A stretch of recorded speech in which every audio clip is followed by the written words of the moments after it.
Hello, thanks for watching. Subscribe down below if you're enjoying. And in this video I'm going to take you through my desert inspired colour scheme for my Rebels for Star Wars Legion. So this is a super simple, super quick colour scheme, nothing fancy about it. This is basic, get your models onto the table as fast as humanly possible, but with the proviso that actually you can go back on this colour scheme and really lift it later on if you wanted to, and just bring up those values. So first thing I've done is desert yellow spray paint to undercoat the models.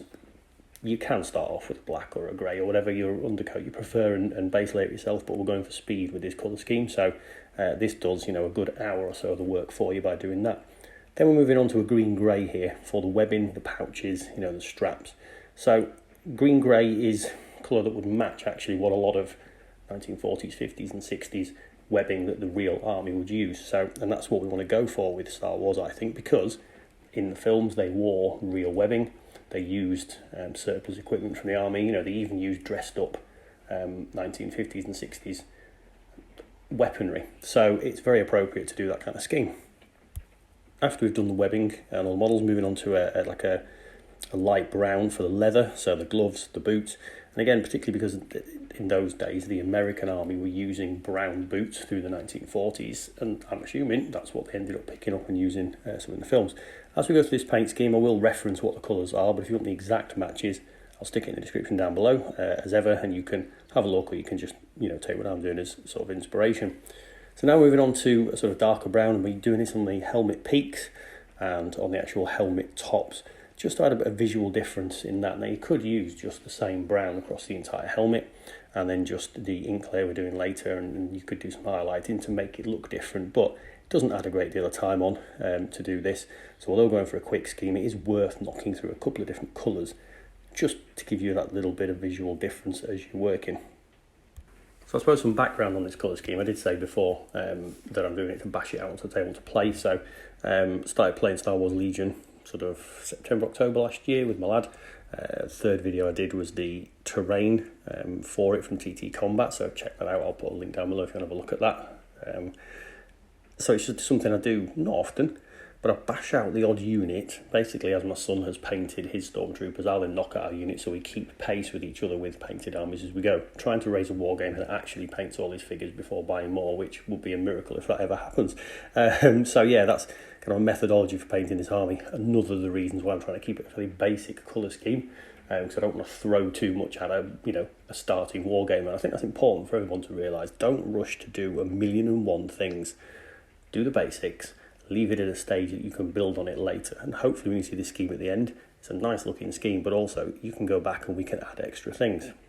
Now while I was talking there, we skipped through a couple of stages. So I've used a bone white colour, so slightly off white colour, to do the underclothes, so the shirts, the sleeves where they come out from the over jacket, and now we're doing the flesh. Now the flesh, any flesh tone you want to do is entirely up to yourself.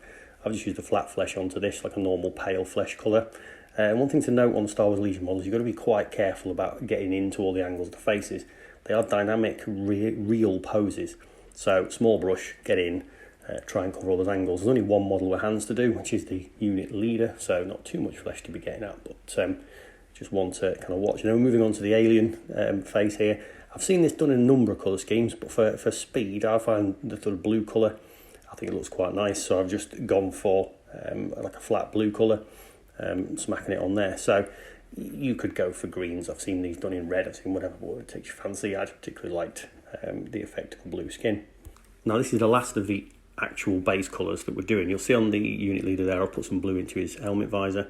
The rest of the strapping and stuff is exactly the same. Now I'm choosing to use a gunmetal colour onto the weaponry and onto what looks like the radio packs on a lot of the troopers. Now you could do them black. There's bit of an argument going on about whether you would do them silver or black, but I've watched a lot of Star Wars background material over my time, and I've watched one where they were doing the prop weaponry for the original films, and they were spraying it with a silver spray paint to make them look real. They were real guns as far as I was quite within, I don't know, so I figured, right, that's my excuse. I'm doing all the weaponry silver. The ink layer we're doing now will change the tones of that slightly, but you'd be equally fine to do the weaponry black, and conversely on the stormtroopers that I designed a colour scheme for my son to follow, we did do all the weaponry black, so there'd be nothing wrong with doing either or. I've chosen to do it silver in this case. Now, what I'm doing on the bases here is a very simple base in colour scheme, just a basic brown and a basic grey colour onto the rocks. So go on to that. Now when all that's thoroughly dry, what I'm doing here is a decent ink wash layer, so fairly heavy because we want it to look like a fairly dirty colour scheme. Now you could stop at before this ink wash layer, but I think this really brings out puts a lot of shading in, brings a lot of highlights out. Apologies for the lighting at this stage. If you follow me on Instagram, you will see I've been moving house recently. My hobby room's changed, and I've been messing about with lighting fixtures and various other things in the space I've set up, because there's a lot more natural light in the room I've got, and weirdly loads of natural light makes setting up false lights harder in my opinion, but that's just me. So yeah, it goes back to normal service soon, hopefully. So yeah, the wash colour, you see there I've used a real good thorough wash. Don't put too much on, but you're going to put a decent amount. When it's dried, you can see there on the unit leader, it would be perfectly fine to stop at this stage. There'd be nothing wrong with that, and actually it's a really nice looking effect. But to go one stage further from the basics, and this isn't taking this to a too far a level, but to go one stage further, this is now like a highlight layer that I'll do. Now, all I'm doing is using exactly the same colours that I've already used in every part of the model, so there's no difference here whatsoever. And then very thin, smaller brush on this one, and you just put in some very gentle highlights around. It doesn't have to be, it's not edge highlight or anything too fancy like that. You're literally wanting to cover about a third of the previous colour that you've done. Try to paint it on areas where the light would be hitting, so the side of the strap that hits the sun. You can see here I'm working on the clothing, which is a desert yellow colour, so same colour as the spray paint to match. All the areas where the creases are raised, you put it. All around the model, all the different colours we've used. Now you can completely cover the area that you've gone over before, that the ink wash has covered if you want, but try and leave that ink wash sat into the crevices and the cracks, because it puts those tones, and try not to completely cover. Then you see here, just going through the models, how the final effect has looked. So to do these 7 models, it was done over a course of several evenings, and some of it was in between moving house and various other bits.